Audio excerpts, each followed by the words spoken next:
Gaza വെടിനിർത്തൽ രണ്ടാം ഘട്ടം സംബന്ധിച്ച വ്യക്തത രൂപപ്പെടുത്താതെ അമേരിക്കയിലെ ഫ്ലോറിഡയിൽ നടന്ന ട്രംപ് നെതന്യാഹു കൂടിക്കാഴ്ച. രണ്ടാം ഘട്ടം ഉടൻ ഉണ്ടാകുമെന്ന് ട്രംപ് പറഞ്ഞു. ഹമാസിനെ നിരായുധീകരിക്കുകയോ തുടച്ചു നീക്കുകയോ ചെയ്യുമെന്നും ഇറാൻ ഭീഷണി ഇല്ലാതാക്കുമെന്നും ട്രംപിന്റെ മുന്നറിയിപ്പ്. ആക്രമിച്ചാൽ മാരകമായി തിരിച്ചടിക്കുമെന്ന് ഇറാന്റെ താക്കീത്. ഗസയുടെ പുനർനിർമ്മാണം ഉടൻ നടക്കുമെന്ന് യുഎസ് പ്രസിഡന്റ് ഡൊണാൾഡ് ട്രംപ് പ്രതികരിച്ചു. റഫ അതിർത്തി തുടർന്ന് ഗസയിലേക്ക് ഉടൻ കൂടുതൽ സഹായം എത്തിക്കണമെന്ന് 8 യൂറോപ്യൻ രാജ്യങ്ങളും കാനഡ, ജപ്പാൻ എന്നീ രാജ്യങ്ങളും സംയുക്ത പ്രസ്താവനയിൽ ആവശ്യപ്പെട്ടു. MC നാസർ വിവരങ്ങൾ നൽകാനായി ചേരുന്നുണ്ട്. MC നാസർ, ഈ പറഞ്ഞതുപോലെ തന്നെ ആദ്യഘട്ട കരാർ യാഥാർത്ഥ്യമായതിനു ശേഷവും ഗസയിൽ ആക്രമണം തുടർന്ന് ഇസ്രായേലിനെയാണ് കണ്ടത്. അതുകൊണ്ട് തന്നെ ഇന്നലെ അർദ്ധരാത്രിയോട് നടന്ന കൂടിക്കാഴ്ചയെ വലിയ പ്രതീക്ഷയോടെയാണ് ലോകം ഉറ്റുനോക്കിയത്. പക്ഷേ ആ കൂടിക്കാഴ്ചയിൽ പ്രതീക്ഷിച്ച പോലെ ഒന്നും സംഭവിച്ചിട്ടൊന്നുമില്ല എന്നതാണ് യാഥാർത്ഥ്യം. രണ്ടാം ഘട്ടം ഉടൻ യാഥാർത്ഥ്യമാകും എന്ന് പറയുമ്പോഴും എന്താണ് അതിലിപ്പോൾ നിലനിൽക്കുന്ന അനിശ്ചിതത്വം? ഇസ്രായേലിന്റെ എന്ത് നിലപാടാണ് അവിടെ നിലനിൽക്കുന്നത്? നാസർ. അനീഷ, വലിയ പ്രതീക്ഷയോടുകൂടി തന്നെയായിരുന്നു ഇന്നലെ ഇസ്രായേൽ പ്രധാനമന്ത്രി ബെന്യാമിൻ നെതന്യാഹുവും അതോടൊപ്പം തന്നെ അമേരിക്കൻ പ്രസിഡന്റ് ഡൊണാൾഡ് ട്രംപും തമ്മിൽ ഫ്ലോറിഡയിൽ നടന്ന ചർച്ച. ദീർഘനേരം ആ ചർച്ചകൾ നടന്നു.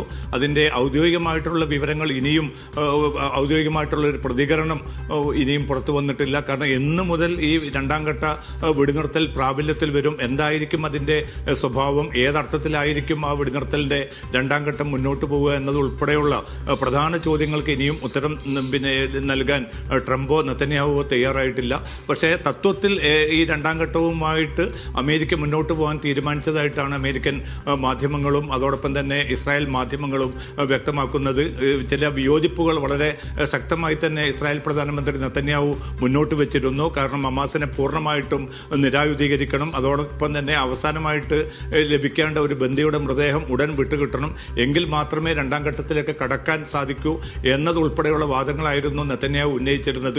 പക്ഷേ 20 ദിന സമാധാന പദ്ധതിയുമായിട്ട് മുന്നോട്ട് പോകണമെന്ന നിർദ്ദേശം ട്രംപും അതോടൊപ്പം തന്നെ US സ്റ്റേറ്റ് സെക്രട്ടറി ഉൾപ്പെടെയുള്ളവരും മുന്നോട്ട് വെച്ചു. തത്വത്തിൽ ഇത് നെതന്യാഹുവിനെ കൊണ്ട് അംഗീകരിപ്പിക്കാൻ സാധിച്ചു എന്നാണ് അമേരിക്കൻ മാധ്യമങ്ങൾ റിപ്പോർട്ട് ചെയ്യുന്നത്. ഇനി പ്രയോഗതലത്തിൽ പിന്നെ ഏതൊക്കെ സ്വഭാവത്തിലായിരിക്കും ഇത് വരിക എന്ന കാര്യത്തിലാണ് ഇനി വ്യക്തത വരേണ്ടതുള്ളത്. എന്തായാലും വളരെ ശക്തമായിട്ടുള്ള ഒരു മുന്നറിയിപ്പാണ് മുമ്പ് പല ഘട്ടങ്ങളിലും നൽകിയതുപോലെ തന്നെ ഇന്നലെയും ട്രംപ് ഹമാസിന് നൽകിയിരിക്കുന്നത്. സ്വമേധയാ നിരായുധീകരണത്തിന് തയ്യാറാകണം, അതിന് നിശ്ചിതമായിട്ടുള്ളൊരു സമയം അനുവദിക്കും. അതിനു മുമ്പ് ഈ നിരായുധീകരണം നടപ്പാക്കിയിട്ടില്ലെങ്കിൽ സൈനികമായി തന്നെ അത് നേരിടും.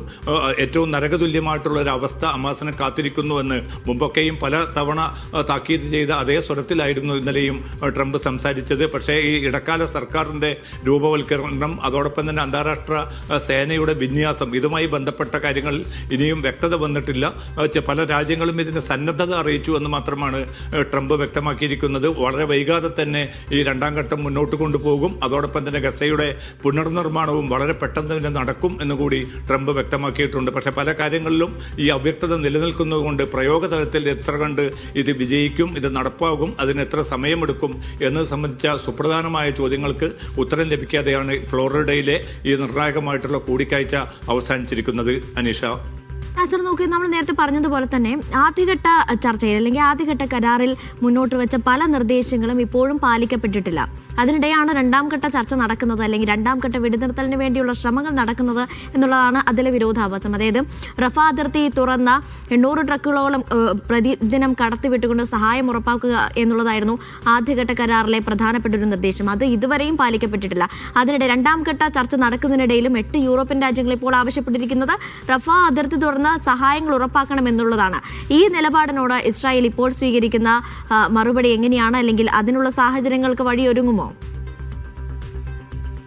അനീഷ, ഇതിലെ മധ്യസ്ഥ രാജ്യങ്ങളായിട്ടുള്ള തുർക്കി, ഈജിപ്ത്, ഖത്തർ എന്നിവ വളരെ ശക്തമായി തന്നെ ഇക്കാര്യം അമേരിക്കൻ നേതൃത്വത്തെ അറിയിച്ചിരുന്നു. കാരണം ആദ്യഘട്ട വെടിനിർത്തൽ കരാറിന്റെ ഭാഗമായിട്ട് പല ഉപാധികളും പല വ്യവസ്ഥകളും ഹമാസ് കൃത്യമായി തന്നെ പാലിച്ചിട്ടുണ്ട്. 20 ബന്ദികളെ ആദ്യ ദിവസം തന്നെ ഒക്ടോബർ 10 തന്നെ കൈമാറുകയുണ്ടായി.